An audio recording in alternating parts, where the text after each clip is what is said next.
श्री अनुपम जी मुख्य अतिथि के तौर पर उपस्थित हैं। वो महाप्रबंधक प्रधान श्री सोमनाथ सिंह जी उप महाप्रबंधक डेयरी माइंस। उसके पश्चात मैं श्री राजेश जायसवाल जी अखिल भारतीय मंत्री उद्योग समिति को आमंत्रित करूंगा जो मंच पर आए।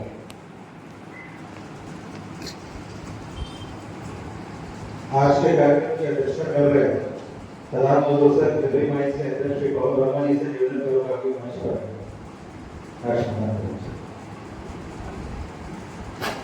तत्पश्चात श्री शांतमणि सिंह प्रदेश उपाध्यक्ष भारतीय मजदूर संघ से निवेदन करूंगा कि मंच पर है।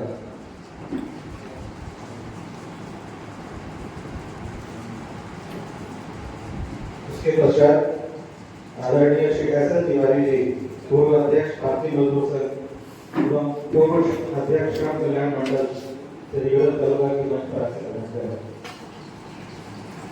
तत्पश्चात श्री राजेश मिसेन जी पूर्व केंद्रीय अध्यक्ष प्रधान मजदूर संघ से निवेदन करूंगा कि मंच पर आए। हमारे बीच श्री एस के नायक जी सहायक प्रबंधक कार्मिक उपस्थित हैं। मैं उनसे निवेदन करूंगा कि मंच पर आए।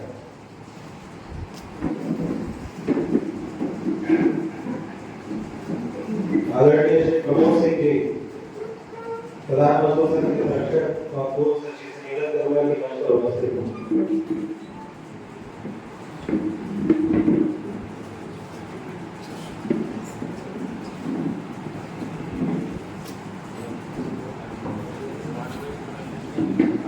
डेयरी माइंस में चिकित्सालय में मदद श्री उपाध्याय डॉक्टर उपाध्याय जी से निवेदन करूंगा कि मंच पर आए।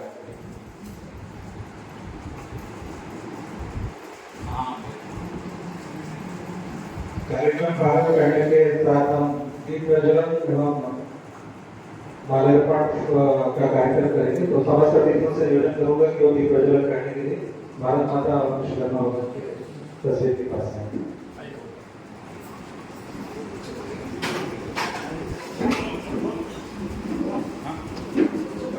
माटी तपोभूमि हर ग्राम है, हर बाला देवी की प्रतिमा बच्चा बच्चा राम है, बच्चा बच्चा राम है।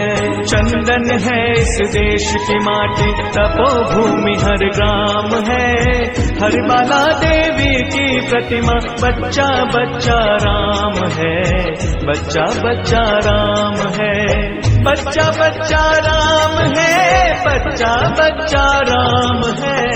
हर बाला देवी की प्रतिमा बच्चा बच्चा राम है, बच्चा बच्चा राम है। हर बाला देवी की प्रतिमा बच्चा बच्चा राम है, बच्चा बच्चा राम है। अमर रहे त्याग तपस्या और बलिदान।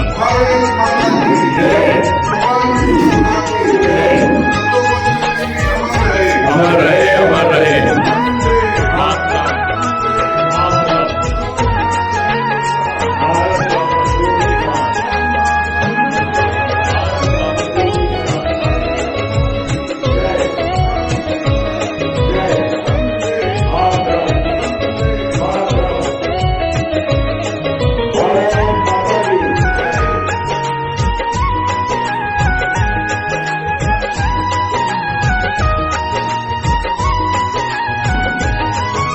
हर शरीर मंदिर सा पावन, हर मानव उपकारी है।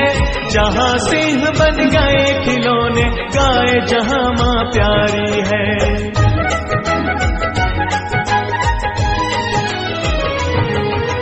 हर शरीर मंदिर सा पावन, हर मानव उपकारी है। जहाँ सिंह बन गए खिलौने, गाय जहाँ माँ प्यारी है। जहाँ सिंह बन गए खिलौने, गाय जहाँ माँ प्यारी है। जहाँ सवेरा शंख बजाता, जहाँ सवेरा शंख बजाता, लोरी गाती शाम है। हर बाला देवी की प्रतिमा बच्चा बच्चा राम है, बच्चा बच्चा राम है।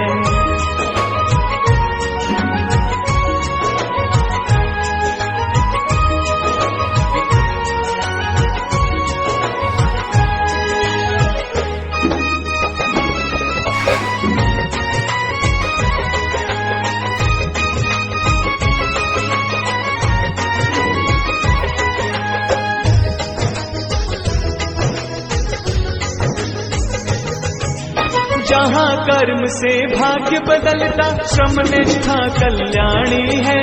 त्याग और तप की गाथा ये गाती कवि की वाणी है।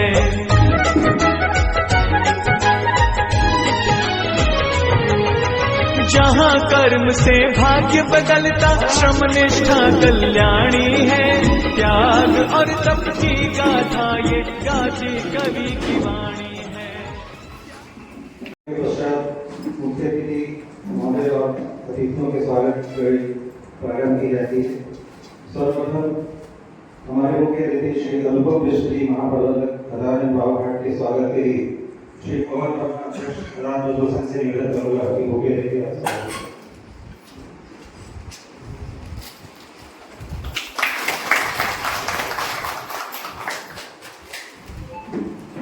इसी कड़ी में श्री सोमनाथ सिंह को महाप्रबंधक डेयरी माइंस के स्वागत के लिए श्री प्रमोद सिंह जी से निवेदन करूंगा कि वो भूखे देकर स्वागत करें।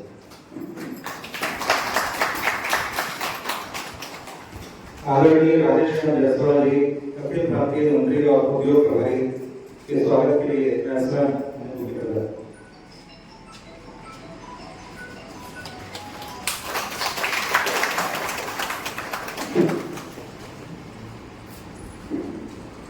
इस कार्यक्रम की अध्यक्षता कर रहे श्री पवन वर्मा जी के स्वागत के लिए श्री तस्नीम पाशा जी से निवेदन करूंगा कि वो अपने बुके बना करें।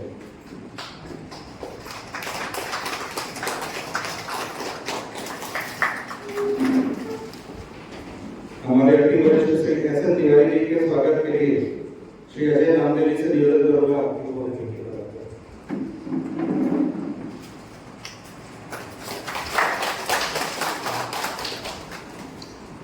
प्रदेश उपाध्यक्ष श्री शंभुनी सिंह नाभर के स्वागत के लिए श्री राजा राम भगत जी से निवेदन करूंगा कि वो बुके दें।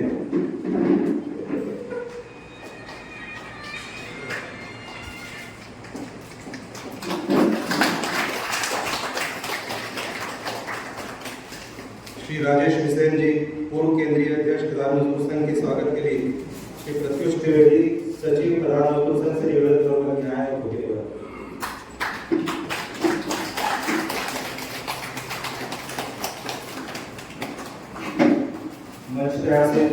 श्री एस के नायक सहायक प्रबंधक कार्मिक के स्वागत के लिए श्री वेणुगोपाल जी से निवेदन करूंगा कि हो गए।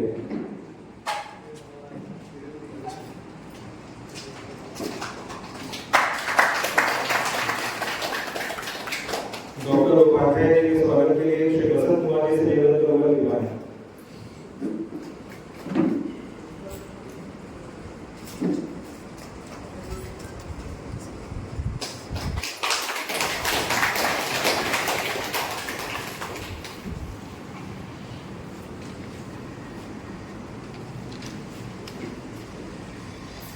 धन्यवाद। स्वागत की इस कड़ी के पश्चात मैं आज के इस कार्यक्रम का एक संक्षिप्त विवरण आप लोगों के सामने रखना चाहूंगा। L20 जिसे हम L20 के नाम से जानते हैं, ये G20 के भीतर 6 आउटरीच समूहों में से एक है और G20 स्तर पर श्रमिकों के हितों का प्रतिनिधित्व करती है। यह G20 देशों और वैश्विक संघों के ट्रेड यूनियनों को एकजुट करता है। इसका आयोजन इंटरनेशनल ट्रेड यूनियन कॉन्फेडरेशन की ट्रेड यूनियन सलाहकार समिति द्वारा किया जाता है। जब भारत को G20 की अध्यक्षता का सुअवसर प्राप्त हुआ, उस समय G20 के इस लेवल 20 की अध्यक्षता के लिए भारतीय मजदूर संघ को नामित किया गया और इस लेवल 20 के अध्यक्ष भारतीय मजदूर संघ के अखिल भारतीय अध्यक्ष श्री हिरण्मय पंड्या जी को अध्यक्ष नियुक्त किया। लेवल 20 की पहली बैठक पंजाब के अमृतसर में आयोजित की गई। आगे वक्ता महोदय आपको इसके बारे में डिटेल में बताएंगे। मैं संक्षेप में उद्देश्य बता दूं कि लेवल 20 समूह एक ऐसा मंच है जो G20 सदस्य देशों के श्रमिक संघों को एक साथ लाता है ताकि श्रमिकों का समर्थन करने वाली नीतियों को बढ़ावा दिया जा सके और वैश्विक अर्थव्यवस्था को मजबूत किया जा सके। L20 की स्थापना सन 2008 में की गई।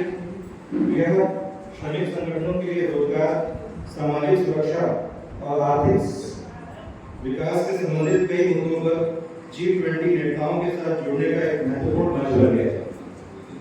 यह उन नीतियों की वकालत करता है जो रोजगार सृजन, उचित मजदूरी और श्रमिकों के सामाजिक सुरक्षा को बढ़ावा देती है, असमानता को दूर करके सतत विकास का समर्थन करता है।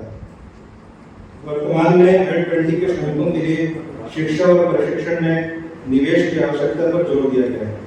साथ ही लैंगिक समानता को बढ़ावा, जबरन श्रम और बाल श्रम का मुकाबला करने का प्रयास इस ग्रुप के द्वारा किया जाता है।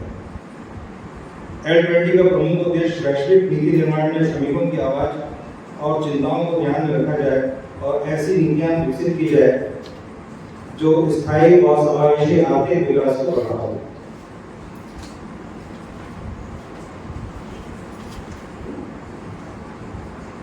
सर्वप्रथम मैं आदरणीय श्री अनुपम मिश्र जी को, जो आज के इस कार्यक्रम के मुख्य अतिथि हैं, निवेदन करूंगा कि मैं और अपना उद्बोधन दें।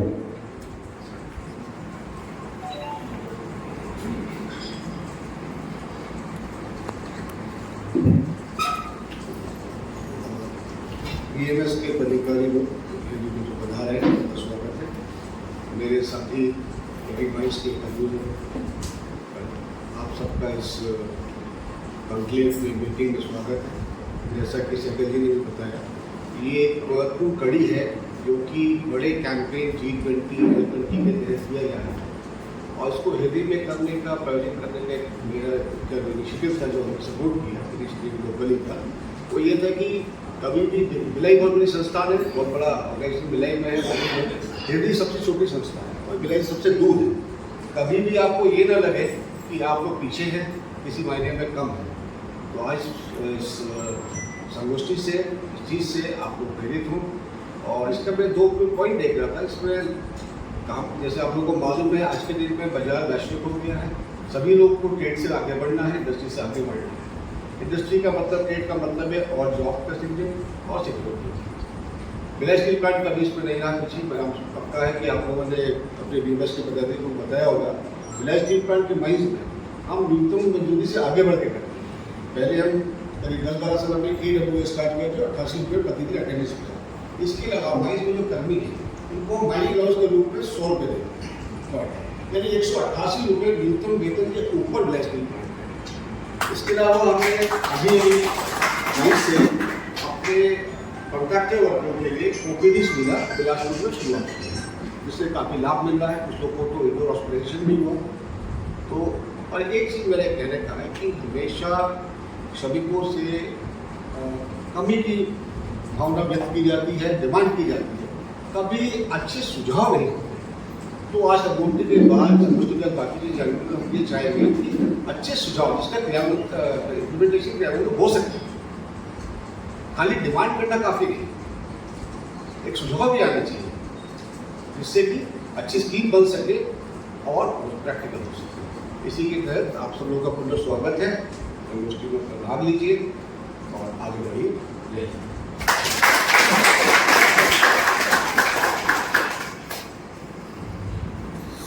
धन्यवाद प्रबंधक महोदय। स्वागत की कड़ी में बड़ी चूक हो गई है। मंच पर आसीन श्री प्रमोद कुमार सिंह जी का स्वागत करने के लिए मैं राजनीति से निवेदन करूंगा।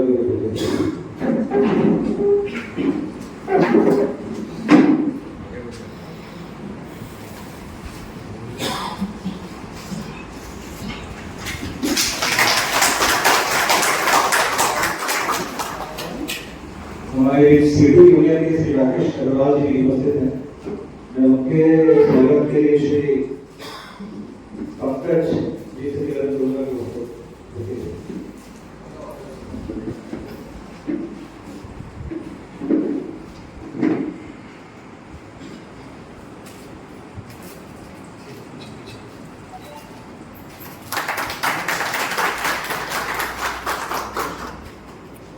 मैं आदरणीय श्री पवन वर्मा अध्यक्ष से निवेदन करूंगा कि वो अपना अध्यक्ष को बोलन स्वागत भाषण देना चाहिए।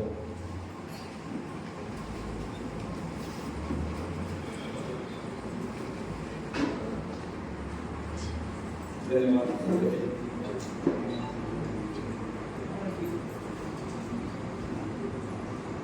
आज इस कर्ममय कार्यक्रम के मुख्य अतिथि परम आदरणीय श्री अनुपम मिश्र जी, महाप्रबंधक खदान आवाज तो मैं खदान मजदूर संघ की तरफ से DMS की तरफ से हार्दिक अभिनंदन करता हूँ, स्वागत करता हूँ। इस कार्यक्रम के विशिष्ट अतिथि माननीय श्री सोमनाथ सर जी, उप महाप्रबंधक खदान का भी मैं हार्दिक स्वागत करता हूँ। इस कार्यक्रम के विशिष्ट अतिथि श्री राधेश्याम जायसवाल जी, अखिल भारतीय मंत्री उद्योग प्रभारी का भी विधि खदान की ओर से हार्दिक अभिनंदन करता हूँ, स्वागत करता हूँ। इस कार्यक्रम के अतिथिगण श्री SN तिवारी जी, पूर्व अध्यक्ष श्रम कल्याण मंडल का भी मैं हार्दिक अभिनंदन करता हूँ, स्वागत करता हूँ। श्री राजेश सिंह विशेष, पूर्व केंद्रीय मंत्री खदान मजदूर संघ का मैं हार्दिक अभिनंदन करता हूँ, स्वागत करता हूँ। श्री संधुनी जी, उपाध्यक्ष प्रदेश उपाध्यक्ष भारतीय मजदूर संघ का भी मैं खदान मजदूर संघ की तरफ से हार्दिक अभिनंदन करता हूँ, स्वागत।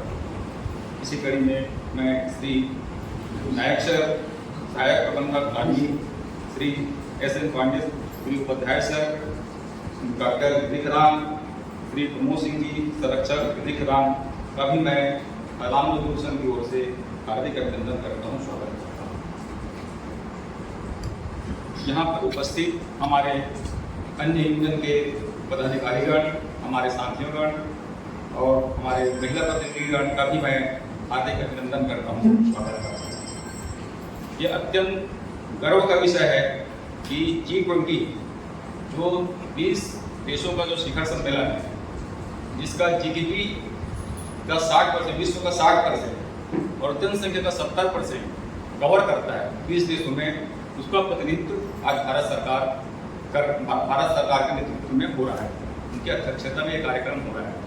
उसी कड़ी में G20 में जो 11 एसोसिएट जो संस्थाएं, जैसे कि इन्वायरमेंट, आतंकवाद, इसी प्रकार की भी 11 संस्थाएं हैं, उसी कड़ी में A20 का भी एक एसोसिएट संस्था G20 में है।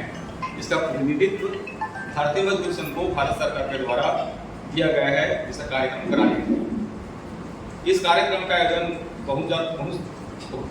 बहुत सारे संस्थाओं में हो चुका है, जैसे बोकारो है, राउरकेला है, ग्लाइसिन प्लांट है। तो हमने भी इसलिए प्रयास किया कि हालांकि हमारा माइंड छोटा है कि इस प्रकार के कार्यक्रम का आयोजन क्यों न हृदय मंच में किया जाए। इसके लिए हमने प्रबंधन से बात की और हमारे जो महाप्रबंधक सर है, उन्होंने आश्वासन दिया कि नहीं कार्यक्रम कराइए। ये हमारे लिए गौरव का विषय है। ये हमारे हृदय मंच को हालांकि छोटा जगह है, मैं किसका रिफ्लेक्शन ऊपर तक जाता है, तो इसमें 100% सहयोग हमारे प्रबंधन की तरफ से हमको मिला है, उनके सौजन्य से और सभी के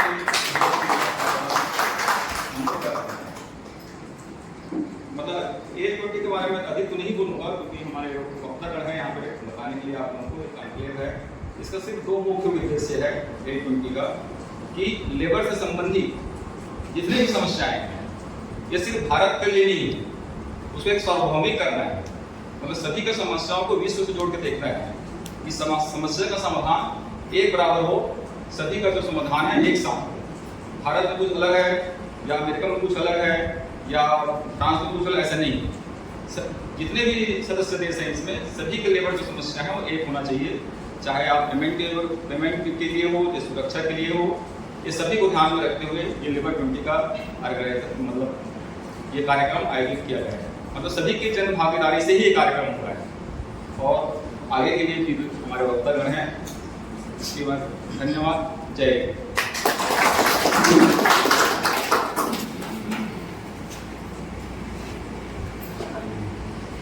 धन्यवाद।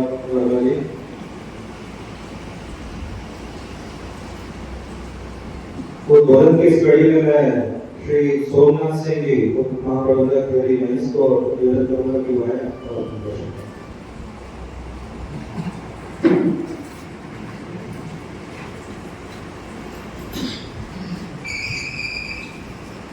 आज के कार्यक्रम के मुख्य अतिथि महाप्रबंधक एवं भारतीय मजदूर संघ के सभी पदाधिकारियों एवं मेरे माइंस के सभी साथियों, जैसा कि आज इस कार्यक्रम का आयोजन N20 का दिन किया जा रहा है, बहुत गर्व की बात है।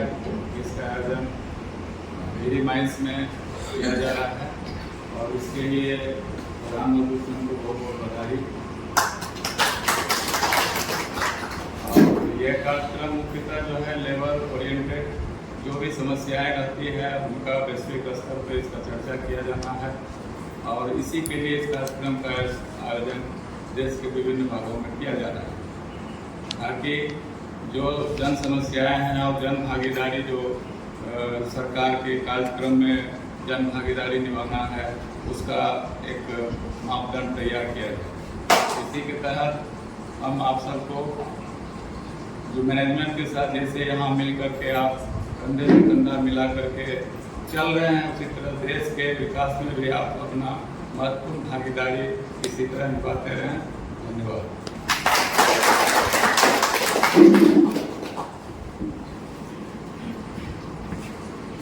धन्यवाद सोमनाथ सर। हमारे बीच महाप्रबंधक श्री छत्रपति जी उपस्थित हो गए हैं। मैं उनके स्वागत के लिए श्री अनु को निवेदन करूंगा कि उनको बोलिए स्वागत करें।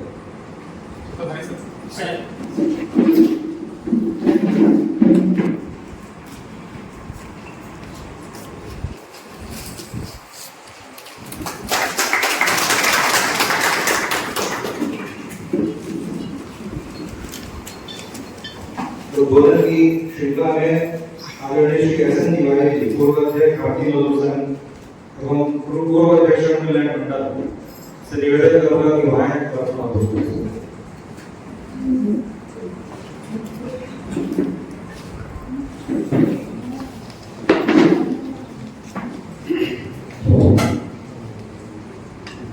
हमारे मुख्य अतिथि महाप्रबंधक महोदय तथा हिंदी माइंस में के प्रमुख अधिकारीगण, अध्यक्षता कर रहे पवन वर्मा जी, भारतीय मजदूर संघ अखिल भारतीय मंत्री श्री राधेश्याम जायसवाल जी, भारतीय मजदूर संघ प्रदेश के उपाध्यक्ष श्री शंकर सिंह जी, विसेन जी तथा इस कार्यक्रम का संचालन कर रहे सागर जी। ये कार्यक्रम जो आज हो रहा है, ये भारतवर्ष में आज बहुत से कार्यक्रम मनाए जा रहे हैं, बहुत सी संस्थाओं से जुड़े कार्यक्रम मनाए जा रहे हैं। उसी की कड़ी में एक ये भी, उस श्रृंखला में एक कड़ी ये भी है, हर क्षेत्र में मनाए जा रहे हैं। वास्तव में क्या हुआ कि विश्व का जो अर्थव्यवस्था में कैसे द्रुत गति से परिवर्तन किया जाए, कैसे विकास किया जाए, इसके संबंध में 1999 में कुछ देश बैठे। उसके पहले 7 ऐसे देशों का समूह था जो विश्व की सारी अर्थव्यवस्था का खुद संचालन करना चाहते थे। उनका उद्देश्य ये था कि उनके 7 देशों का विकास हो, चाहे वो किसी छोटे देश, बड़े देश, गरीब देश और विकसित देश का शोषण करके ही क्यों हो। तो विश्व के कई राजनेताओं ने ये सोचा, भाई इनसे टकरा सकते नहीं हम, ये प्रमुख धनाढ्य देश हैं, तो क्यों नहीं हम लोग इनके सहयोग से ही कोई और संस्था खड़ी करें। तो उस समय फिर कुछ देश इकट्ठे हुए, 20 देश, और उन लोगों ने G20 बनाया।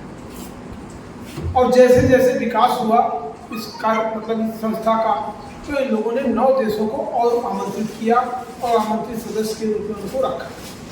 अब ये G20 के देश ये तय किए कि 1 साल का कार्यकाल रहे और हर देश को अध्यक्षता का मौका मिले, क्योंकि हर देश की परिस्थिति अलग है, उद्योग की स्थिति अलग है, मजदूर की स्थिति अलग है, समाज की स्थिति अलग है। तो सब देशों को समझने के लिए यदि उस देश में हम कोई कार्यक्रम रखेंगे G20 का, तो वहाँ के लोगों के बीच में जाना होगा, बैठना होगा, वहाँ की संस्थाओं से मिलने का अवसर मिलेगा और वहाँ को समझने का मौका मिलेगा।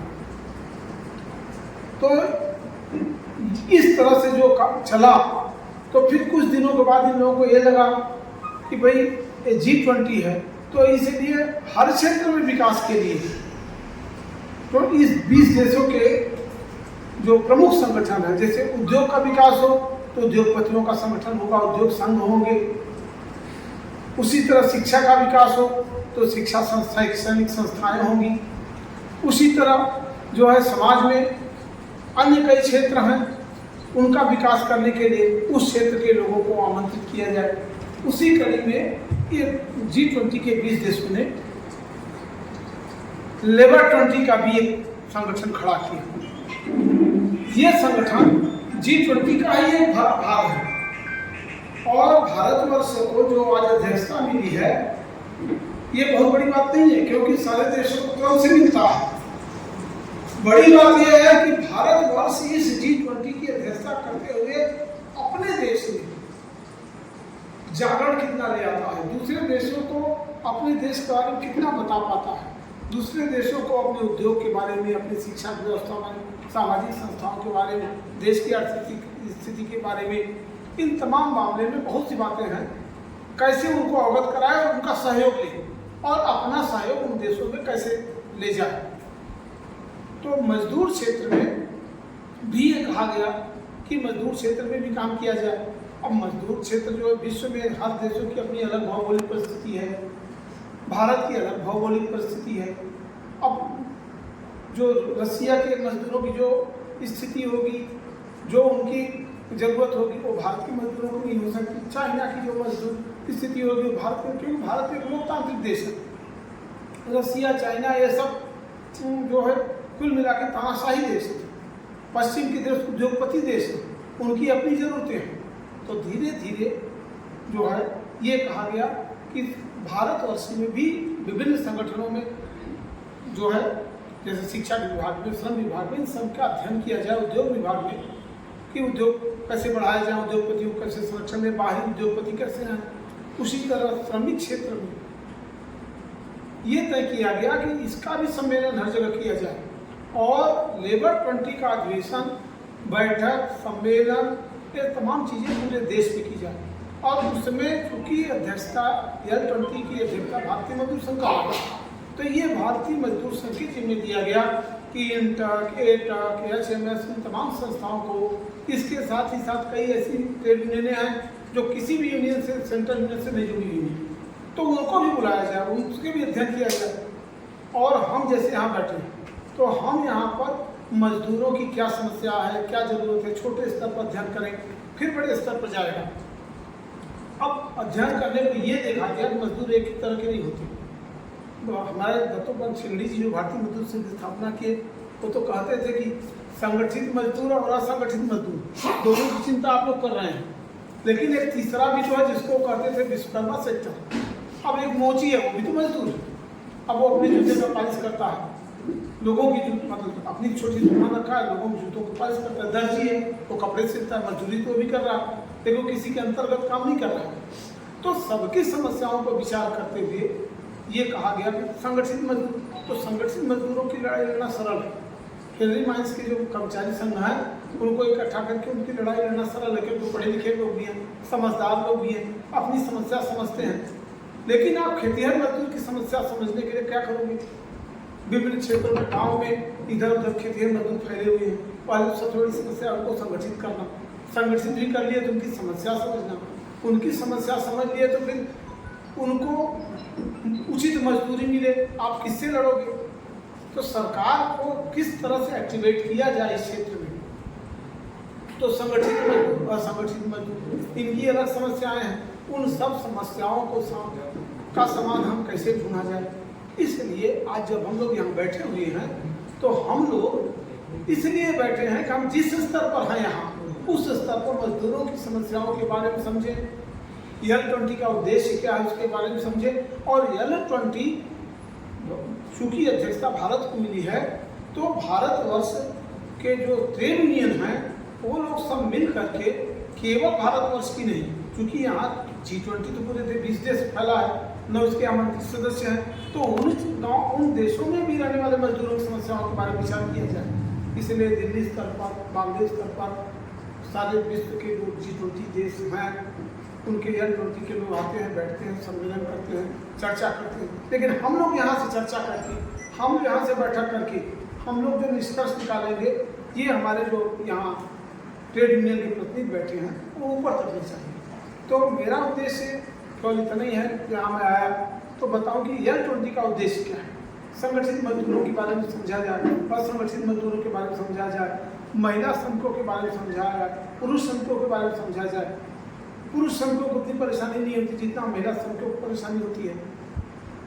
महिला श्रमिक घर से निकलती है, जाती है खेतों में काम करने के लिए, विभिन्न उद्योगों में काम करने के लिए, कई जगह काम करने के लिए जाती है। उनका हर तरह का शोषण न हो, किसी तरह का शोषण हो, उनको उचित मजदूरी मिले। पुरुषों से कहीं ज़्यादा तपस्या महिला मजदूर करती है, अपने छोटे से बच्चे को छोड़ के आती है। पुरुष तो चल दिए, तो उनका एक दिमाग तो काम पर रहता है, काम नहीं करेंगे तो रोजी रोटी कैसे चलेगी, दूसरा दिमाग घर पर भी रहता है। तो मजदूरों के बच्चों को कैसे विकास किया जाए, मजदूरों के बच्चों की शिक्षा की व्यवस्था कैसे की जाए, मजदूरों के बच्चों के विकास की व्यवस्था कैसे की जाए, महिला मजदूरों की कैसी व्यवस्था की जाए, कैसे उन्हें उसकी मजदूरी दी जाए, कैसे उनका शोषण बंद हो।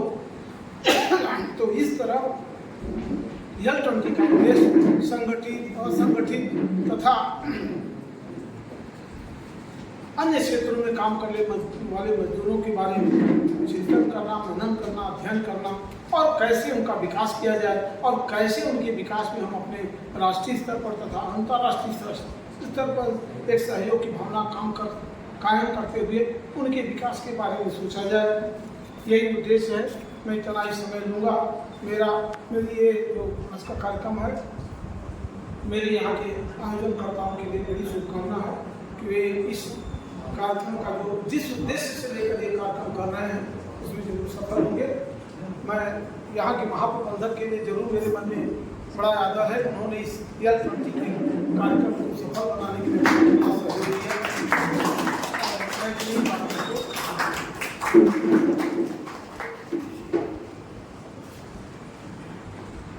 बहुत बहुत धन्यवाद चौधरी। आपको भोजन हमेशा से ही सामग्रिक और ज्ञानवर्धक रहता है। आज भी आपने L20 के विषय में उसके कार्यक्षेत्र के बारे में जो बताया, उसके लिए हम आपका काफी आभारी हैं। हमारे बीच श्री अशोक पाटिल जो उपस्थित हैं, जो SKMS यूनियन के अध्यक्ष हैं, मैं उनके स्वागत के लिए श्री राजा भगत जी से निवेदन करूंगा कि उनको भूखे लेकर स्वागत करें।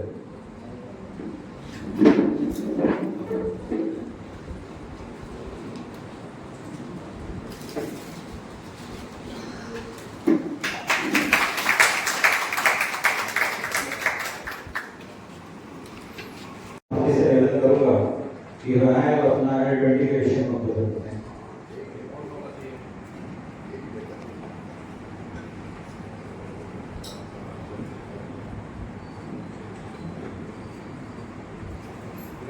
आज के कार्यक्रम के मुख्य अतिथि खदान मजदूर संघ के महाप्रबंधक, विशिष्ट अतिथि महाप्रबंधक महोदय, भारतीय मजदूर संघ के राष्ट्रीय अखिल भारतीय मंत्री हमारे मार्गदर्शक बड़े भैया आदरणीय राधेश्याम गढ़वाल जी, हमारे बिलासपुर और छत्तीसगढ़ के भारतीय मजदूर संघ के हम लोगों के सभी के पालक श्री एस तिवारी जी,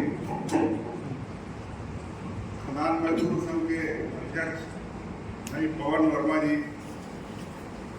राजेश किशन भाई, संचालक सभी कार्यक्रम का संचालन करने वाले श्री पृथ्वी सागर जी, समस्त उपस्थित मंचस्थ अतिथिगण, विभिन्न श्रम संगठनों के पदाधिकारी, कार्यकर्ता, हमारे भारतीय मजदूर संघ के उपस्थित भाई, आज के इस कार्यक्रम में L20 G20 के अंतर्गत L20 का जो कार्यक्रम हो रहा है, उसके लिए आज हम लोग इकट्ठे हुए हैं। हमारा इस कार्यक्रम का मुख्य उद्देश्य, जैसे कि हमारे बैनर में लिखा हुआ है, एक पृथ्वी, एक परिवार, एक उद्देश्य। इस टारगेट को लेकर के ये कार्यक्रम किया जा रहा है। पूरे विश्व में ग्लोबल वार्मिंग, क्लाइमेट चेंज इत्यादि के कारण एक ऐसा परिस्थिति बना है कि हम अपने आप में सेपरेट होकर के अपना विकास कर लें और बाकी दुनिया को छोड़ दे, ऐसा संभव नहीं। जो असमतल जो है वो विकास का जो एक सिद्धांत है, सभी का जब तक सामान्य रूप से संरक्षण नहीं होगा, हमारे जल संसाधन और पर्यावरण, अर्थव्यवस्था, सामाजिक सुरक्षा, ये सब जब तक सभी के लिए समान रूप से नहीं किया जाएगा, तब तक पृथ्वी में, हमारे समाज में लोगों का जो जीवन स्तर है उसमें सुधार नहीं किया जा सकता। इस उद्देश्य से N20 का आयोजन किया गया है। जहाँ तक हमारे प्रबंधक महोदय ने कहा, श्रम संघ का, भारतीय मजदूर संघ का हमेशा से उद्देश्य रहा है कि हम सिर्फ अपने वेतन भत्ते इत्यादि के लिए नहीं करते। हम शुरू से ही राष्ट्र हित, उद्योग हित, उसके बाद तीसरे नंबर पर हम लोग श्रमिक हित की बात करते हैं। तो हम लोग कभी ऐसा अनैतिक या अनधिकृत मांग पत्र लेकर के, हम लोग उनके अनुभव में भी उन्होंने अनुभव किया, भारतीय मजदूर संघ कभी इस तरह की डिमांड कि हम ब्लैकमेलिंग करें मैनेजमेंट को अगर हमारा ताकत है, ऐसा हम लोग नहीं करते। हम लोग परस्पर सहयोग और सामंजस्य से ही खदानों में या किसी भी जगह जहाँ भी काम कर रहे हैं, तो हम लोग प्रबंधन का भी और सबसे प्रमुख जो राष्ट्र हित है उसको देखते हुए हमारा जो कदम होता है, हमारा जो संगठन है काम करता है। तो जो मुख्य उद्देश्य है N20 का कि सभी जो समस्याएं हैं श्रमिकों की, खासकर इसका जो महिला एम्पावरमेंट और सामाजिक सुरक्षा, इस विषय को सबसे ज़्यादा इसमें इसके ऊपर विचार विमर्श हो रहा है पूरे देश में। जो सामाजिक सुरक्षा सभी के लिए है, जो काम करने वाला है, श्रमिक है, और जो काम नहीं करने वाला है, जो घर में बैठा है, काम नहीं करने लायक है, उसकी भी सुरक्षा, उसकी भी सामाजिक सुरक्षा और उसके जो भी ज़रूरतें हैं उनको भी पूरा करने की जिम्मेदारी हमारे समाज को है। उसी तरह महिला वर्ग है, अपने कार्यस्थल में कितना सुरक्षित रूप से कार्य करती है, इसके ऊपर भी हमारा जो उद्देश्य है और जो हमारा लक्ष्य है, इनको अधिक से अधिक एम्पावरमेंट दिया जाए, इनको अधिक कितना सशक्त कर सकें हम। इस सब विषयों पर चर्चा करने के लिए हमारे बड़े सौभाग्य की बात है कि हमारे आज के इसमें किसी श्रम संगठन नहीं, अन्य संगठन के लोग भी सब अपने साथ में, हमारे साथ में बैठते हैं, भागीदारी निभा रहे हैं। इसी सामंजस्य को बना करके हमको एक निर्णय लेना है। पूरे देश भर में जो भी सम्मेलन हो रहा है, चर्चाएं हो रही हैं, इसका सार तो केंद्र स्तर पर और इंटरनेशनल ILO तक उनका जाएगा, और जो निष्कर्ष निकलेगा उससे सारे समाज को, सारे देशवासियों को और पूरे विश्व को इसका फायदा होगा। अपने इस कार्यक्रम के प्रति अपनी शुभकामनाएं देते हुए इतना कहकर मैं अपने स्थान करूँगा।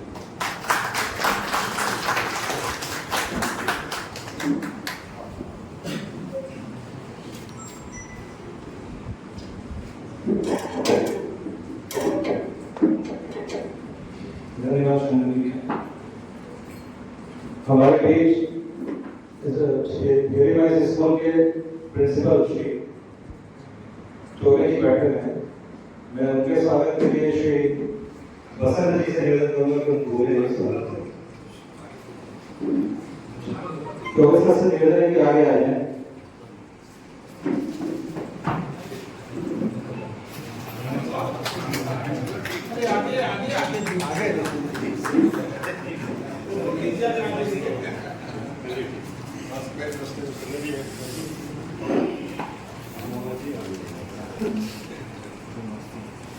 उद्बोधन की अगली श्रृंखला में एलिमाइस चिकित्सालय में पदस्थ डॉक्टर उपाध्याय सर से निवेदन करूंगा कि हमारे उद्बोधन को शुरू करें।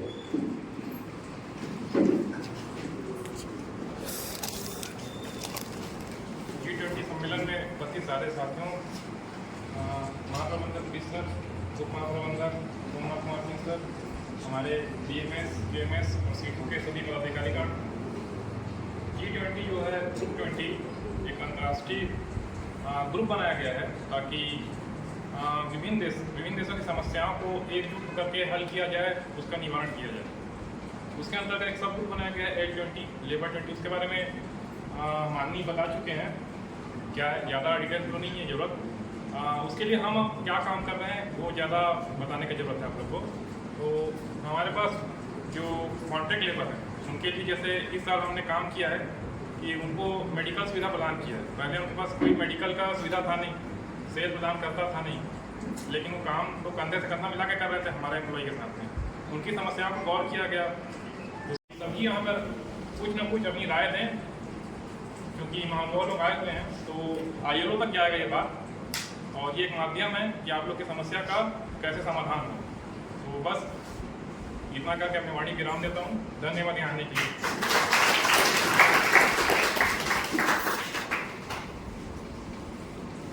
धन्यवाद डॉक्टर साहब। T20 के विषय में अपने विचार रखने के लिए मैं आज इस कार्यक्रम में उपस्थित श्री अशोक पाटिल जी, अध्यक्ष एसके से निवेदन करूंगा कि वहाँ आए और अपने विचार रखें। आ जाइए।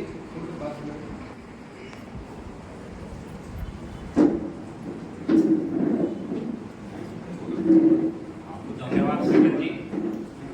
आज के इस सम्मेलन में उपस्थित महाप्रबंधक श्री अनुपम मिश्र सर, महाप्रबंधक श्री सोमनाथ सर, उप महाप्रबंधक श्री चौधारी सर, कार्यक्रम के अध्यक्ष श्री गौरव वर्मा जी और यहाँ उपस्थित मेरे सहयोगी लोगों, इस कार्यक्रम में आप सभी का स्वागत है। जैसा कि विदित है कि L20 एक G20 सम्मेलन का ही एक हिस्सा है और ये मजदूरों की समस्याओं को लेकर ये बना हुआ है।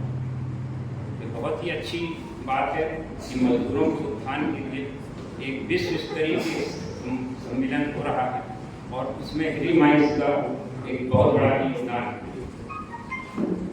सभी को मैं शुभकामनाएं देता हूँ कि इस सम्मेलन के द्वारा मजदूरों की जो भी समस्याएं हैं उनको सॉल्व किया। धन्यवाद।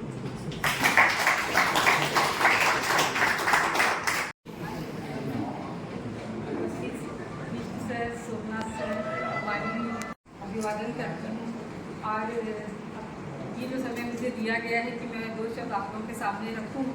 ऐसे तो कुछ विशिष्ट तैयारी तो कुछ नहीं है, इस विषय में उतना कुछ हो भी नहीं है, लेकिन फिर भी एक जो ये हमारा G20 के प्रोग्राम के अंतर्गत में जो हम ये L20 सेलिब्रेट कर रहे हैं, जिसके लिए हम यहाँ पर उपस्थित हुए हैं, तो चाहते हैं कि हमारे यहाँ की जितनी भी समस्याएँ हैं, जो भी श्रमिक उनसे रिलेटेड हो, चाहे जो भी कमी बेसी भी होती है, तो जो भी प्रॉब्लम हमारे एम्प्लॉयमेंट के द्वारा महिलाओं को भी आती है और खदानों में जो मजदूर हमारे लिए जिनकी वजह से हम यहाँ मतलब हम जो के लिए भी हम काम करना चाहते हैं कि वो भी अच्छे से रहें, उनको भी हर सुविधा मिले, तो हम इसलिए चाहते हैं कि हम सब मिलकर एकजुट होकर के, ना कोई यूनियन अपने आप को श्रेष्ठ समझे, लेकिन हर एक संगठित होकर के इस योजनाओं में, इन कार्यों में अपनी सहभागिता देंगे, ऐसी उम्मीद और अपेक्षा करते हुए अपनी बात खत्म करते हैं।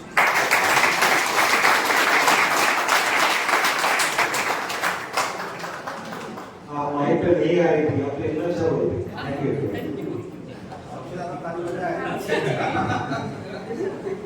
आप इस कड़ी में मैं श्री अशोक पाटिल अध्यक्ष एसके से निवेदन करूंगा कि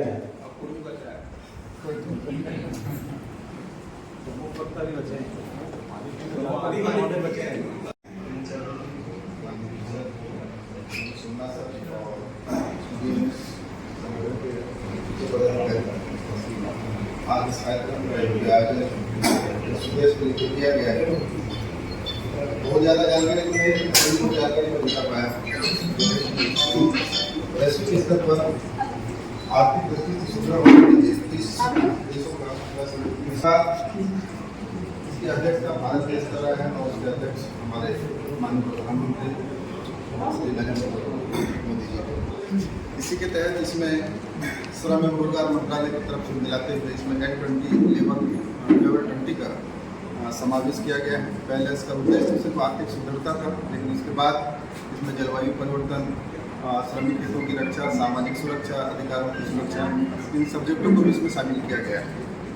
चूँकि उच्च लेवल पर विद्यालयों द्वारा जब हमारे तरफ से जो समस्याएं आती हैं उनको मंथन करके उनके कदम पर पहुँचाया जाता है, अंतर्राष्ट्रीय लेबर ऑर्गेनाइजेशन ILO जिसको हम बोलते हैं, वहाँ तक ये बातें जाती हैं और उनका मंथन होता है। चूँकि हम लोग सेल के कर्मचारी हैं और ग्राउंड लेवल के हम लोग श्रमिक हैं, हमको इस बात को थोड़ा सा जानने की जरूरत है। बहुत सारे लोगों को जानकारी की कमी है कि एक्चुअल में मजदूर की परिभाषा है क्या। मजदूर वो जो में कर्मचारी का काम नहीं करते, वहाँ से लेकर यहाँ तक सब लोग हम लोग श्रमिक में आते हैं। और श्रमिक के अधिकारों की और उसके सामाजिक सुरक्षाओं की बात करना, क्या क्या कष्ट है और कैसे उसको बढ़ा के हम उद्योग को आगे बढ़ा सकते हैं और उसकी वजह से हमारी आर्थिक मजबूती होगी। बहुत सारी नीतियाँ सरकारें बनाती हैं और उसमें कई विसंगतियाँ रह जाती है, जिसका खामियाजा हम नीतियों को भुगतना पड़ता है।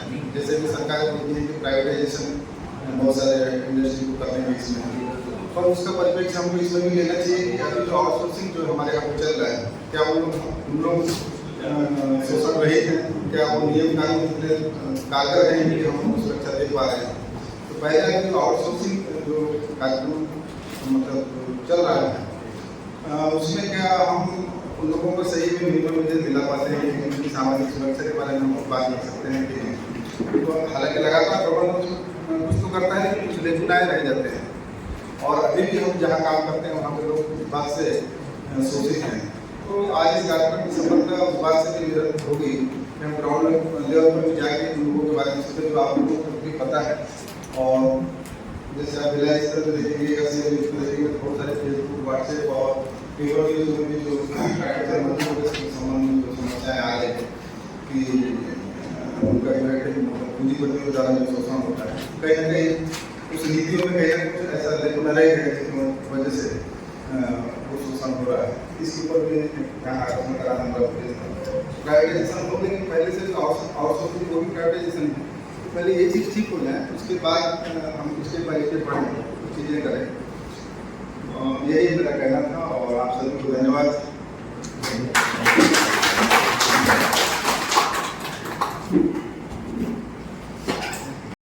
हम लोग से भूल हुई थी, जो संचालक है कृपा सहगल जी, प्रदेश कार्यकारिणी सदस्य और फेडरेशन के कार्यकारिणी सदस्य का मैं स्वयं स्वागत करता हूँ।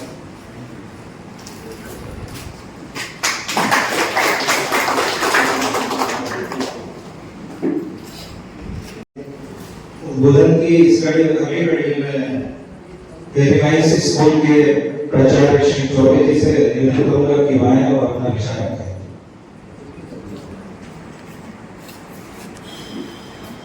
धन्यवाद सागर जी। मंचस्थ आदरणीय दिस आंदोलन सोमनाथ सर और आदरणीय आप सबका स्वागत है। मैं ये बात पर खुश हूँ कि सभी लीडर लोग एक मंच पर बैठे हुए छोटा सा हेली माइंस और उसमें 4-5 मिलियन मेरे दृष्टिकोण से मेरे विचार धर्म से अच्छी बात नहीं है, लेकिन आज लेकर खुशी हो रही है सभी साथ बैठे हैं और इसका उद्देश्य है सभी समस्याओं का हल। तो सब जब मिलकर ही काम करेंगे तभी सभी को समस्याएं हल होंगी, मेरी मान्यता है इससे। तो अच्छा लग रहा है मुझे, अब ज्यादा नहीं बोलूंगा, आरंभ में बोलेंगे। धन्यवाद।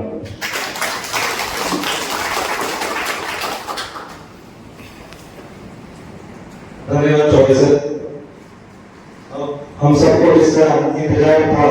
आज के विषय में विस्तृत और सार्वजनिक जानकारी के लिए हमारे बीच उपस्थित श्री राधेश्याम जायसवाल जी, जो अखिल भारतीय मंत्री हैं और उद्योग के प्रभार हैं, उनके पास मैं सादर आमंत्रित करता हूँ कि अपने विचार और जानकारी रखें।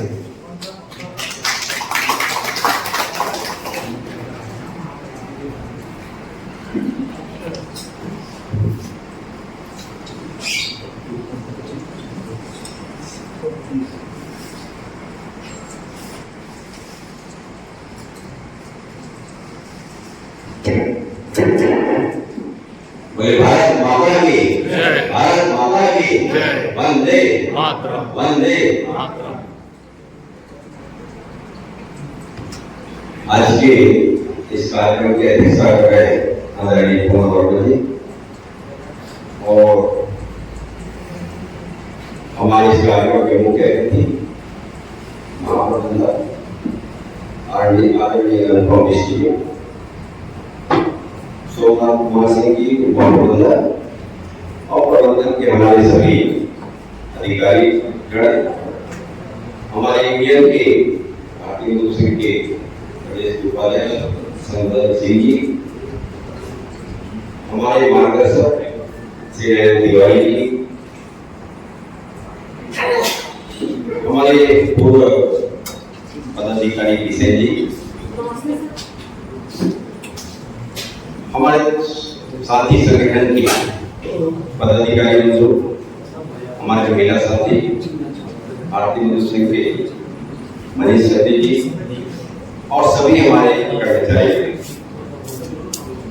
महाप्रबंधक महोदय दो बातें मुझे बहुत ज्यादा प्रभावित किया कि उन्होंने अपने भाषण में कहा कि पूरे देश के जितने इंडस्ट्रीज है वहां पर N20 का कार्यक्रम हो रहा है और मेरे खदान की मजदूरी से छुट्टी न रह जाए, इसलिए कार्यक्रम को हम लोगों ने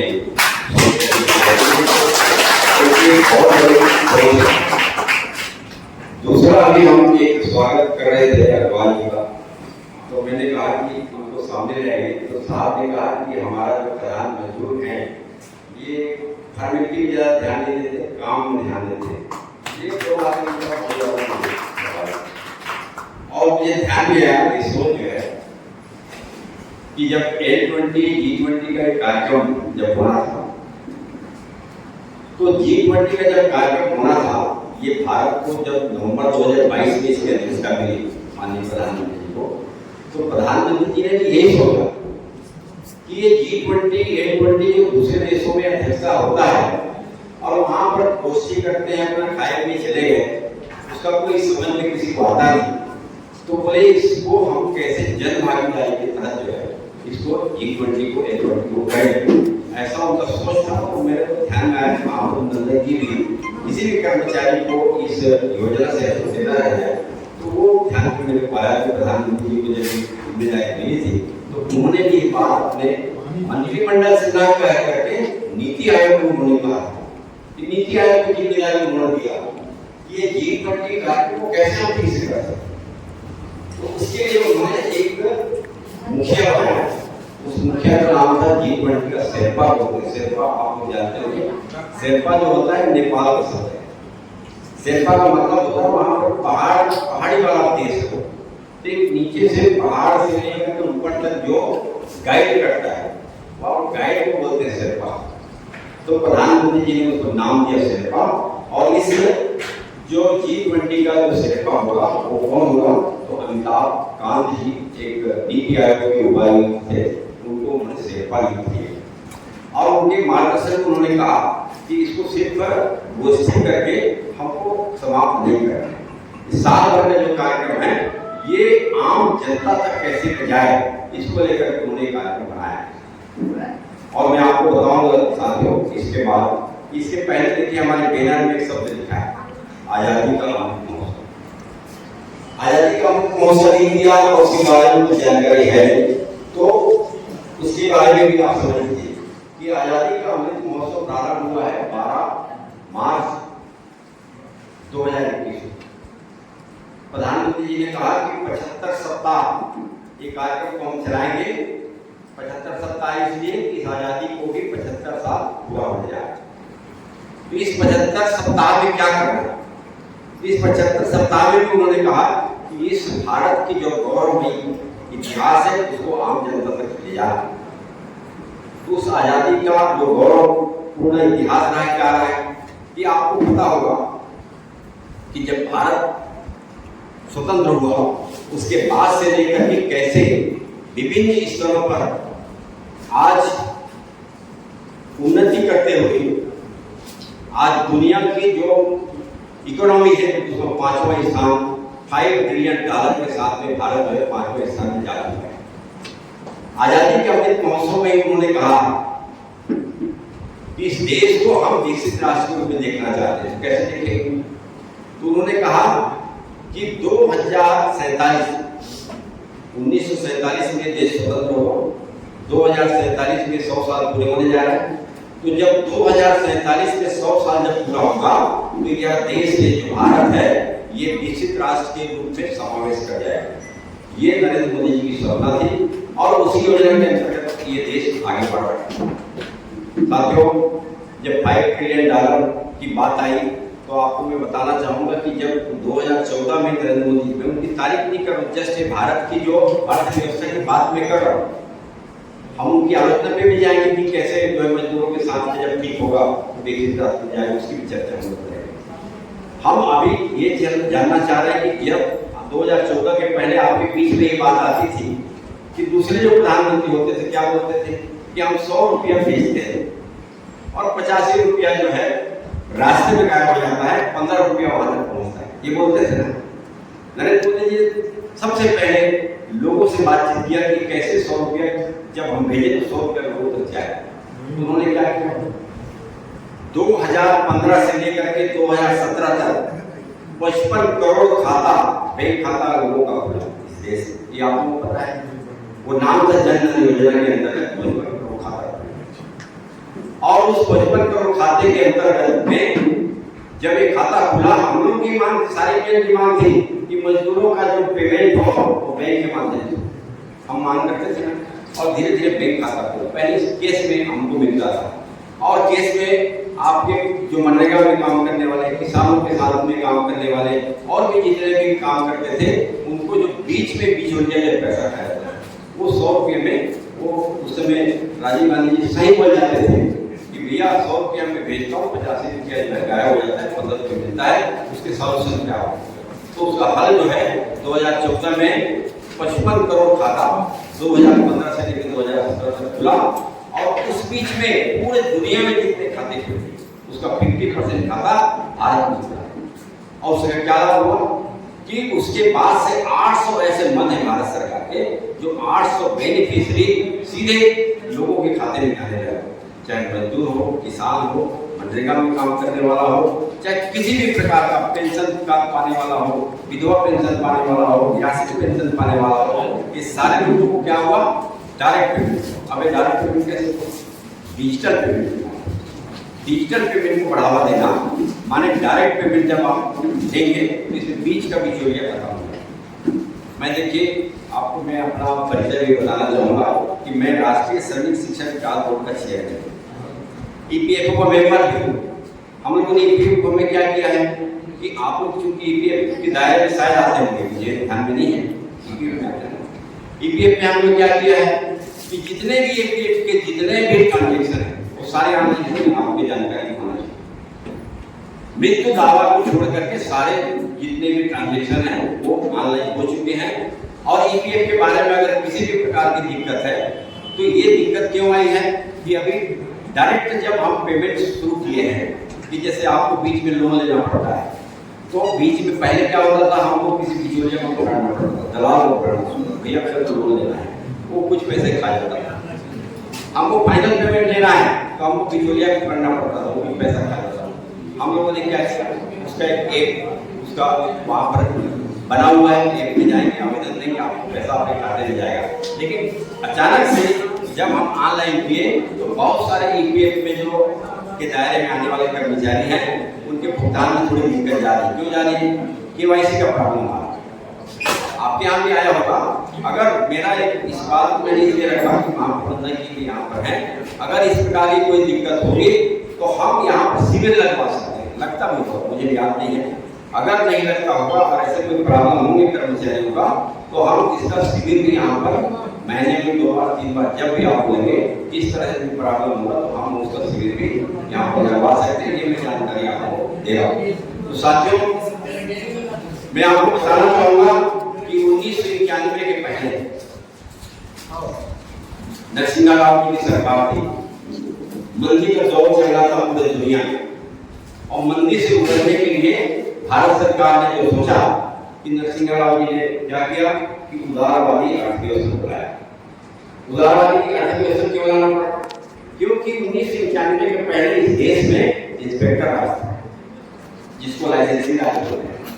और जब कोई लाइसेंस जारी होता है किसी उद्योगपति को, उसमें इतने सारे टर्म्स एंड कंडीशन होते हैं कि वो कोई उद्योगपति उद्योग लगाने के लिए सहमत नहीं होता।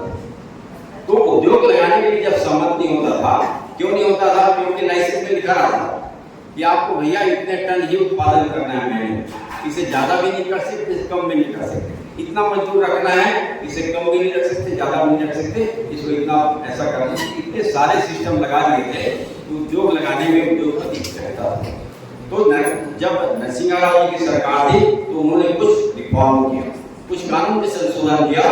उसके बाद जो है धीरे धीरे जो है देश में जो अभी बात हो रही थी, अभी हमारे इंडिया के नेता लोग भी बोल रहे थे, यहाँ पर जो है धीरे धीरे आउटसोर्सिंग बढ़ता रहेगा, निजी क्षेत्र में उद्योग जाने लगे। और नीति आयोग ने उस समय एक सलाह दिया कि जब तक यह देश जो है निजी क्षेत्र में उद्योग नहीं लगेंगे, निजी क्षेत्र में काम नहीं बढ़ेगा, तब तक यह देश विकास नहीं करेगा। ये नीति आयोग का सुझाव, ये हमारे विपरीत है, हमारी सोच से विपरीत है। लेकिन देश की उन्नति के लिए उन्होंने कहा ये निजीकरण के क्षेत्र में हमको जाना ही पड़ेगा, निजी क्षेत्र के बिना यह देश विकसित राष्ट्र की ओर नहीं जा सकता, ये उन्होंने लिख कर कह दिया। और जिसके कारण नरसिंह राव की सरकार ने उदारवादी अर्थव्यवस्था लाया। और 2014 में आप लोग पढ़े होंगे पेपर में कि 2000 कानूनों को खत्म किया। भारत सरकार ने क्या बोला, ये कानून जो है बेकार में पड़े हुए हैं, इसको हम निरस्त कर। वो बेकार नहीं, ये सारे जो कानून थे जो उद्योग लगाने को, निजी क्षेत्र में जाने को रोकता था, उस कानून को उन्होंने समाप्त किया और निजी क्षेत्र को बढ़ावा दिया। और उसके कारण क्या हुआ कि वो लाइसेंसी राज खत्म हो गया, निजी क्षेत्र में काम बढ़ने लगा, डिजिटल पेमेंट की ओर हम जाने लगे। आपको मैं बताना चाहूंगा कि निजी क्षेत्र में जब यह देश आगे गया तो भारत सरकार ने बहुत सारे रिफॉर्म किए। आप देखे होंगे कि बहुत सारे टैक्स के लिए अलग अलग कानून बने, जैसे 28 प्रकार के कानून थे जो लोगों को, एक ही व्यक्ति को कई प्रकार से टैक्स के लिए फॉर्म भरना पड़ता था, सरकार को जाना पड़ता था। ऐसे 28 कानून को समाप्त करके उन्होंने एक कानून बनाया, क्या बनाया, जीएसटी बनाया।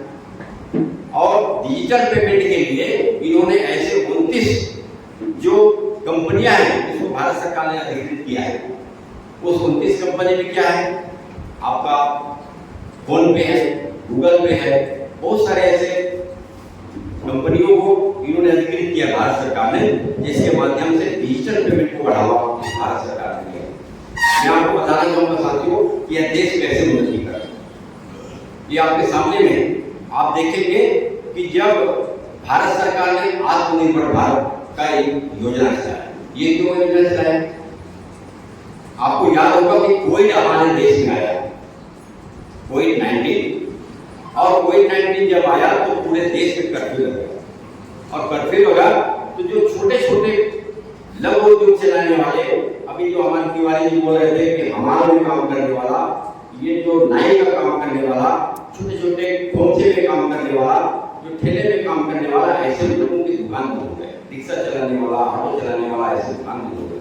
तो भारत सरकार ने आत्मनिर्भर भारत, आत्मनिर्भरता के लिए आत्मनिर्भर भारत का नाम दिया और ये योजना चलाया। ये कब चालू हुआ, मई 2020। और छोटे छोटे उद्योगों को आगे लाने के लिए, उनको जीवित करने के लिए, उनका पैरों में खड़े हो जाए, इसलिए भारत सरकार ने 10,000 का पहले सबसे सब्सिडी के अनुसार उनको लोन दिया। और वो लोन देते देते करोड़ों रुपये में आ गया। और आपको आत्मनिर्भर भारत क्या होता है इसका एक उदाहरण आपको बताना चाहूंगा कि भारत ने जब कोविड-19 का पूरे देश में हाहाकार था, उस समय भारत ने क्या किया, वैक्सीन बनाया। और वैक्सीन जो है भारत के जो लोग हैं उनको तो फ्री में दिया ही। दुनिया के 120 देश, 195 देश है दुनिया में, उसमें से 120 देशों को भारत ने वैक्सीन की सहायता किया। ये आत्मनिर्भर भारत। आत्मनिर्भर भारत के तहत बहुत सारा काम हुआ, आप सब जानते हैं। उसके बाद चालू हुआ स्टार्टअप भी आप नाम सुने होंगे। स्टार्टअप जब चालू हुआ 2016 में, तो उस समय 440 ऐसे स्टार्टअप थे, कंपनियां जिसको हम लोग बोलते हैं, भारत सरकार के साथ मिल करके बड़ी बड़ी कंपनियां अपने उद्योग लगाते हैं। तो स्टार्टअप जो है 2016 में 440 थे और आज उसकी संख्या 1 लाख से ऊपर हो गई। इतने बड़े उद्योग निजी क्षेत्र में लगे हैं, जिसके कारण निजी क्षेत्र में जो बेरोजगारों को जो रोजगार मिलने का अवसर मिला, ये बहुत बड़ा भूम किया, बहुत बड़ा अवसर बेरोजगारों को मिल जाएगा। और आपको बताना चाहूंगा साथियों, इसी आत्मनिर्भर भारत का ही एक योजना छत्तीसगढ़ में चल रहा है, जिसको हम लोग क्या बोलते हैं, ये गौठान में जो काम करने वाले हैं, गोबर को खरीदने, उसको खाद बनाना, उसका पेंट बनाना, यह एक आत्मनिर्भर भारत के तहत काम इस छत्तीसगढ़ में भी चल रहा है। तो इसलिए मेरा कहना है साथियों कि भारत कैसे उन्नति कर रहा है, जब तक नीचे लेवल में भी बेरोजगारों को काम नहीं मिलेगा तब तक जो है भारत आगे नहीं बढ़ सकता।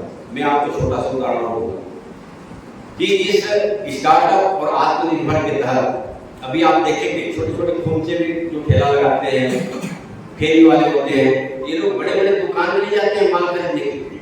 ये क्या करते हैं, ये लोग भी फ्लिपकार्ट और अमेजन आप जानते हैं ना, वो भी सामान वहीं से मंगाते हैं, उसमें उनको छूट मिलता है, बैठे बैठे सामान आता है और डिजिटल के माध्यम से उनको पेमेंट हो जाता है, उनको जाना नहीं पड़ता, बैंक नहीं जाना पड़ता। तो डिजिटल पेमेंट को बढ़ावा देने का जो सरकार ने काम किया, यह एक विकास देश से विकसित राष्ट्र की जाने की ओर अग्रसर होने में एक बहुत बड़ा एक उदाहरण है।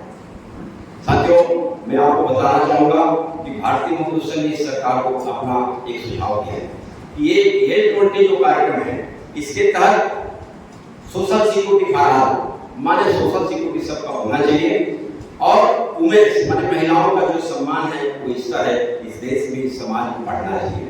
इसको लेकर के भी काम आगे हुआ है। मैं आपको बताना चाहूंगा कि सरकार ने बहुत बड़े बड़े काम किए हैं, मैं उसकी उपलब्धियां गिना रहा हूँ, लेकिन क्यों विकासशील से विकसित हो जा रहा है इसलिए मैं गिना रहा हूँ, मैं उसकी तारीफ नहीं कर रहा हूँ, फिर मैं आपको बताना चाहूंगा। ये आप सबको मालूम है कि 3 करोड़ लोगों को उन्होंने उज्ज्वला योजना के तहत गैस सिलेंडर दिया। हमने अभी जब हमारे सदन में बैठक हुई तो हमने उसमें आलोचना किया कि आप जब इस गैस सिलेंडर को दिए तो उस समय 600 रुपये उसका रेट था एक सिलेंडर को भरने, आज उसका 1200 रुपया हो गया, तो कैसे करवाएं? इसमें सुधार होना चाहिए, हमने बात रखा है। आपने इस भारत सरकार ने 4 करोड़ लोगों को जो गरीब स्तर में झोपड़ी में रहते थे उसको प्रधानमंत्री योजना के अंतर्गत में एक पक्का मकान बना कर दे दिया। 11 करोड़ लोगों को 11 करोड़ ऐसे महिलाओं को सम्मान के लिए उन्होंने पूरे देश में शौचालय बनाया। और आप देखेंगे कि कहीं पर भी ऐसा दृश्य आपको दिखेंगे, कोई भी महिला हो पुरुष हो जो भी हो, सब अपने स्वच्छता की दृष्टि से भी इसको बहुत बड़ी योजना के तहत प्रधानमंत्री चलाया और ये योजना बहुत सफल रहा है। साथियों, मेरा कहना है कि यह भारत के लिए एक अभूतपूर्व स्थिति रही है कि यह देश आगे बढ़ रहा है। भारतीय मजदूर संघ ने कहा कि आज आप जो है सोशल सिक्योरिटी की बात करते हैं, अभी हमारे यूनियन के साथी बोल रहे थे, बिल्कुल सही बोल रहे थे कि आपने कानून बहुत सारे बना दिए, कानून इम्प्लीमेंट होता है क्या?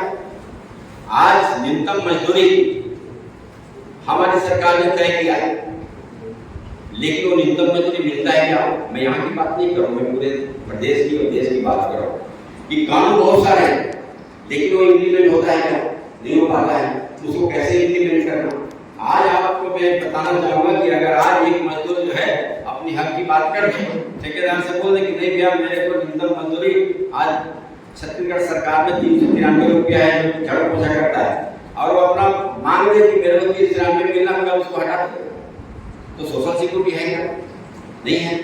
सोशल सिक्योरिटी किसको मान रहा है भारत सरकार? अभी जो अभी 29 कानून को एक करके जो 4 कानून में ला रहा है उसमें सोशल सिक्योरिटी है।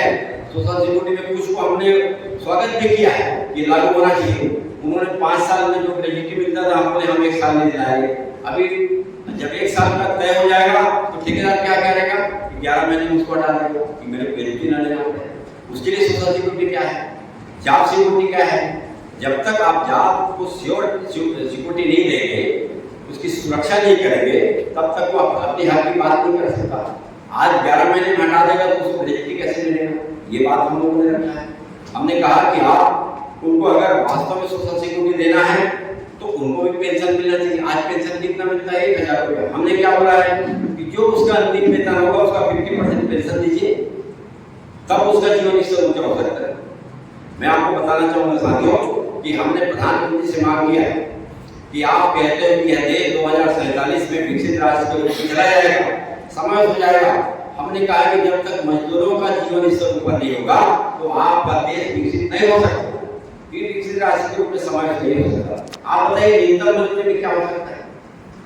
न्यूनतम मजदूरी क्या होता है? न्यूनतम मजदूरी माने उसकी मूलभूत जो आवश्यकता है उसकी पूर्ति हो जाए, इसको हम लोग बोलते हैं न्यूनतम मजदूरी। माने वो 2 टाइम रोटी खा ले, 2 कपड़ा पहने, इतने। हमने मांग किया न्यूनतम मजदूरी नहीं होना, जीविका मजदूरी होना। जीविका मजदूरी का मतलब है कि न्यूनतम मजदूरी से 50% एबव, तब जाकर के एक मजदूर अपने बच्चे को ठीक से शिक्षा दे सकता है, ठीक से उसका स्वास्थ्य की इलाज करा सकता है, समाज में एक बेहतर स्थिति में रह सकता है। ये एक जीविका मजदूरी है। ये भारतीय मजदूर संघ ने मांग किया है जब तक मजदूर को जीविका मजदूरी नहीं दोगे तब तक जो है यह राष्ट्र विकसित की ओर नहीं जा सकता। ये हम लोगों ने मांग किया। तीसरा हमने कहा कि आप देखेंगे कि आज जब कलेक्टर का रेट जो होता है कि कलेक्टर के रेट जो है नगर निगम में अलग रहे, नगर पंचायत में अलग रहे, पंचायत में अलग रहे, किसानों के अलग रहता है ना। हमने कहा कि पूरे देश में एक समान श्रम नीति होना चाहिए, एक समान वेतन होना चाहिए। ये भारत हमने भारतीय मजदूर संघ। चौथी हमारी मांग थी साथियों कि ये जो अंधाधुंध ठेकेदारी हो रही, हमारे साथी लोग बोल रहे हैं ये वास्तव में ठीक नहीं कि आप ठेकेदारी निजी क्षेत्र में लाइए, हम उसका मना नहीं कर रहे, कुछ अंश हम उसमें तैयार हैं, लेकिन आप अंधाधुंध जो है पूरी तरह से निजीकरण के क्षेत्र में जाएंगे, ये जो है पूरे संगठन के लोग एक होकर के विरोध करेंगे। ये हम लोगों ने कहा। मैं आप लोगों को बताना चाहूंगा कि हमारी बातों को उसमें गौर करने के लिए कमेटी बनाई जा रही है। पिछले समय में 2017 में सारे 11 ट्रेड यूनियन ने एक आंदोलन का निर्णय लिया था। आपको मैं बताना चाहूंगा होगा कि भाई हम बहुत सारी मांगों को लेकर के हम आंदोलन करेंगे पूरे देश में। भारतीय मजदूर संघ उसमें शामिल था। भारत सरकार ने कहा कि नहीं, हमसे बात कर लीजिए, एक बार बात करके देख लीजिए, नहीं होगा आंदोलन आपके हाथ में है, कर सकते हैं। दूसरे यूनियन ने नहीं माना, वो आंदोलन में जाएंगे बोले। भारतीय मजदूर संघ ने कहा कि नहीं, हम बात करते हैं। बात की, उसमें दो चीजें आई। आपको पता होगा कि 42% जो न्यूनतम मजदूरी था वो सीधे आगे बढ़ा। पहली बार देश में इतिहास में मजदूरों का भी एक प्रकार से वेतन निर्धारण हुआ। और एक दूसरा चीज क्या हुआ कि बोनस एक्ट में सुधार हुआ। बोनस एक्ट 1965 में 3,500 रुपया जो बोनस था वो 7,000 हुआ। ये आप सबको मालूम, ये भारतीय मजदूर संघ ने किया था और सारे ने उस पर दबाव बनाया। तो मेरा कहना है साथियों कि भारत सरकार को हमने कहा हुआ है कि हमारी अगर मजदूर जो है जब तक उसका जीवन स्तर ऊंचा नहीं होगा, आपका भारत देश विकसित राष्ट्र के रूप में नहीं जा सकता। ये हम लोगों ने मांग किया हुआ। अभी आपका पूरे देश में L20 का कार्यक्रम चल रहा है। L20 का मतलब सीधा सीधा यही है साथियों कि भारत की जितने संगठन है ये भारत सरकार के पास इंटरनेशनल लेवल पर इस बात को रखना कि भारत में मजदूरों की स्थिति क्या है और मजदूरों की स्थिति और कैसे ठीक हो सकता है, इस बात को लेकर के उस इंटरनेशनल लेवल पर पहुंचाना और इसके लिए जगह जगह संगोष्ठी करके हम अपनी बात को वहां तक ले जाना, ये इसका मकसद है। तो L20 में भारत सरकार ने कहा था कि सभी इंडस्ट्री में इसका कार्यक्रम होना चाहिए और एक सुझाव आना चाहिए और उस सुझाव को हम इंटरनेशनल लेवल पर ले जाएं। ये कार्यक्रम होगा समापन 2 नवंबर 2023 को। जब नवंबर 2023 को जब पूरे 20 देशों का समूह जब बैठेगा और दूसरे जो आमंत्रित सदस्य लोग बैठेंगे, तो भारत सरकार ने जो जिम्मेदारी भारतीय मजदूर संघ की अध्यक्षता में L20 को दिया है, जिसके कारण हम सिर्फ अगुवाई करते हैं, बाकी सारे यूनियन के लोग उसमें शामिल रहते हैं और अपने विचारों को लेकर के हम जो भारत सरकार को जो हम अपना सुझाव देने जा रहे हैं, ये सुझाव जो है इंटरनेशनल स्तर पर जाएगा और हमारी बात को वहां पर रखा जाएगा। जिसमें मैं फिर से बोलना चाहता हूँ कि सोशल सिक्योरिटी जो प्रमुख मुद्दा है हमारा, और दूसरा महिलाओं की जो समाज में स्थिति है, जो काम कार्य के रूप में जो काम करते हैं वहां पर जो उनकी स्थिति है, इन स्थितियों को लेकर के जो भारतीय मजदूर संघ सुझाव देने जा रहा है, मैंने जो बताया अभी आपको 4 सुझाव हमने मांगा बताया है, ये सुझाव जो है सारे यूनियन मिल करके भी दे रहे हैं और ये सुझाव इंटरनेशनल लेवल पर जा रहा है। इसलिए नीचे लेवल तक L20 क्या है इसको जानना, इसलिए आपके बीच में आज महाप्रबंधक ने इसको रखा कि मेरे को बहुत अच्छा लगा कि भिलाई में कार्यक्रम बहुत बड़ा, लेकिन खदान में भी बात जाए ऐसा सोच रखने वाले अधिकारी को मैं बहुत बहुत हार्दिक स्वागत करता हूँ और मैं बात ध्यान करता हूँ। धन्यवाद। जय जवान।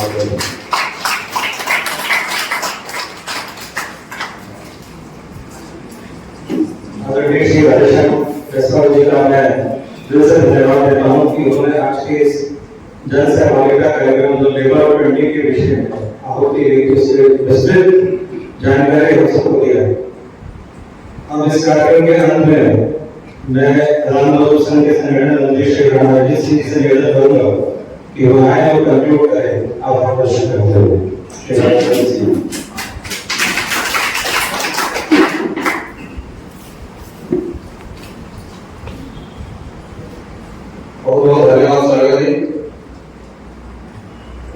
यहाँ प्रोडक्ट नहीं बुलाया गया है, लेकिन आपकी इजाजत हो तो मैं एक बात मैं भी बोलना चाहता हूँ।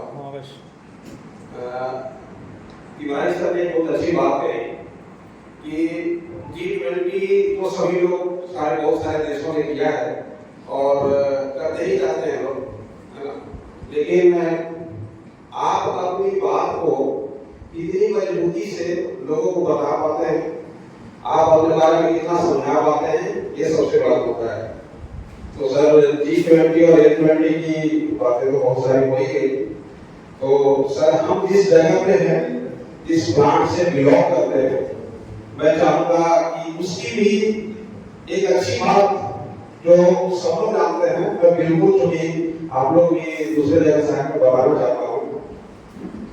सर अभी जो अंतरिक्ष में चंद्रयान 3 जो मंडरा रहा है, जो बहुत जल्दी चांद के ऊपर उतरने वाला है, सर मैं बहुत गर्व और बहुत फख्र के साथ बोल रहा हूँ कि उसमें यूज होने वाला जो प्रयोग किया गया है MA-250 प्लेट को गिलाइसिन प्लांट में बना है। और एक छोटा सा सवाल कि क्या आपने ऐसा कभी सुना है कि चुंबक में लोहा चिपके ना? सुना है कभी? नहीं सुना ना? मैं सुनाता हूँ। ये जो प्लेट है MA-250 सर, वो 1300 से 1700 डिग्री टेम्परेचर पे उसको कुछ नहीं होगा, और ये प्लेट की खासियत है कि टोटली ग्रेविटेशनल फोर्स से फ्री है और चुंबक से बिल्कुल नहीं चिपकता है। ये एक बहुत बड़ी उपलब्धि है और मैं चाहता था कि ये चीज मैं भी बताऊं, क्योंकि आपने कहा है कि हम अपने बारे में बताया जाए। और धन्यवाद ज्ञापन के कड़ी में मैं आए हुए बाहर से तिवारी सर, जयसवाल सर, संघ धोनी, हमारे महाप्रबंधक श्री अनुपम मिश्र जी, जो काफी अपने समय अपना निकाल करके यहाँ पे आए और बहुत ही समय दिया। और जो G20 का सबसे मुख्य उद्देश्य था कि सभी यूनियन एक छत के नीचे बैठे और अपना सुझाव निकाल के दें, तो मैं जोरदार तालियां चाहता हूँ इस दिन के लिए, भावना के लिए। और SKM स्टेडियम, CTO इंडियन और MS पे बैठे हुए सारे पदाधिकारी, सारे कर्मचारी का मैं बहुत बहुत धन्यवाद करता हूँ कि वो आए और इस कार्यक्रम को उन्होंने सफल बनाया। बहुत बहुत धन्यवाद। भारत माता की जय, भारत माता की जय, वंदे मातरम, वंदे मातरम। धन्यवाद।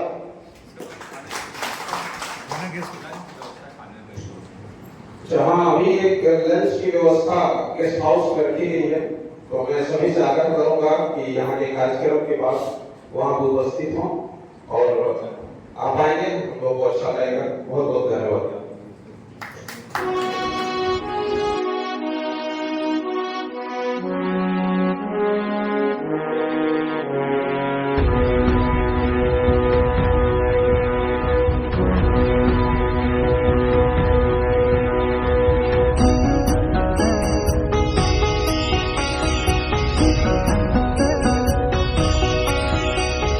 जाग उठा है आज देश का वह सोया अभिमान, जाग उठा है आज देश का वह सोया अभिमान।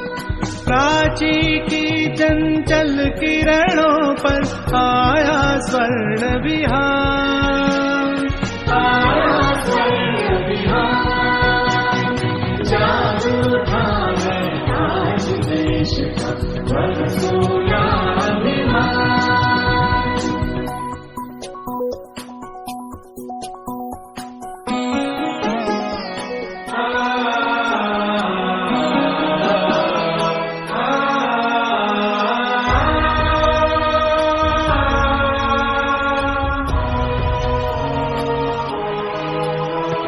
स्वर्ण प्रभात खिला घर घर में, जागे सोए भी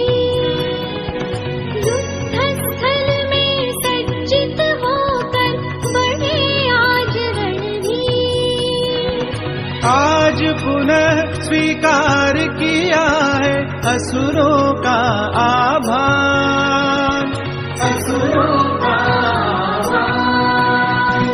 जादू था है आज देश का वह सोया अभिमान।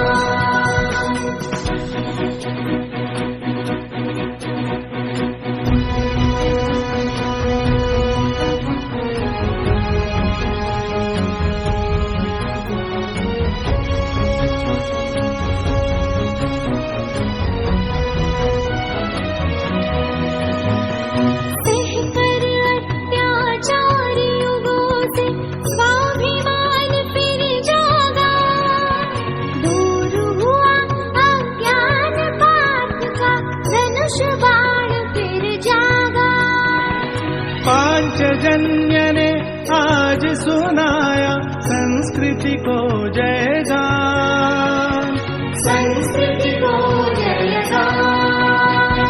जादू था है आज देश का वह सोया अभिमान।